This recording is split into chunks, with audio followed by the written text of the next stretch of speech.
Hi there, everyone. Happy Tuesday morning. This is KXAN Live News Notes. I'm Amanda Dugan. And I'm Will DuPree. We have lots of stories to touch on today, so we're going to do it all in about 5 minutes' time. That's right. So this is something we've been following. The Austin Convention Center is ready to serve as a temporary hospital for COVID-19 patients.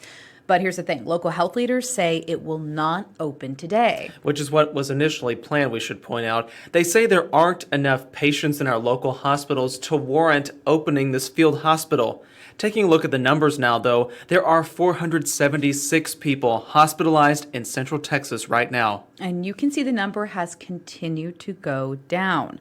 Austin Public Health tells us there are beds, medical equipment, and even more in the convention center. It cannot share, though, which companies it used to staff the hospital. It depends on the local hospital capacity to figure out when the convention center will open as a temporary hospital. Here's hoping we don't have to use that temporary hospital. All right, this is big news coming in about UT, Will. That is true. UT fans have had some questions after Longhorn Athletics announced it anticipates only 50% of fans at games because of COVID-19. Yeah, Texas Athletics Director Chris Del Conte said he expects all season ticket holders to have a seat at a game. There may be some social distancing changes needed. We are waiting to learn what this will mean for students exactly. Meanwhile, the University Interscholastic League also needs to figure out what will happen for high school sports. Something else that we've been tracking is blue-green algae. It was quite a story here last summer, and we do have an update on where it is in Lady Bird Lake. Austin's watershed department says it did detect toxins in samples from Festival Beach and Redbud Isle. At this point, the toxins are in the algae, but not in the water itself. So the main concern for pets is touching or ingesting the algae. Still, the city says pets should avoid swimming in or drinking from the lake. The algae actually killed 5 dogs last year. That was so traumatizing for those dog owners, too. So another thing, let's hope it doesn't get any worse than it already is. A new political action committee is pushing for major voting reforms in Austin. Yeah, it says the changes will better represent the public. The PAC is called Austinites for Progressive Reform.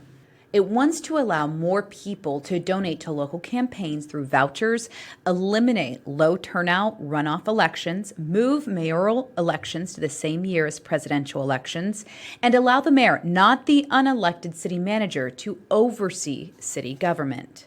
All of these things together strengthen the power of the voter. They allow us to make sure that all of us have a say, and they allow us to hold our leaders accountable on a regular basis at the ballot box. The PAC plans to meet with voters in the months to come and figure out the specifics with the goal of getting these measures on the May 2021 ballot. We'll watch how that plays out. You know, many of us are at home right now. Many people still working from home. And the Austin Animal Center says it still needs homes for animals. I'm trying to plant a seed here. That is true. Even if you can't adopt one right now, the center has a huge need for foster families. Austin Animal Center says it's getting close to 95% capacity at this point. And volunteers can only do so much because of COVID-19 restrictions.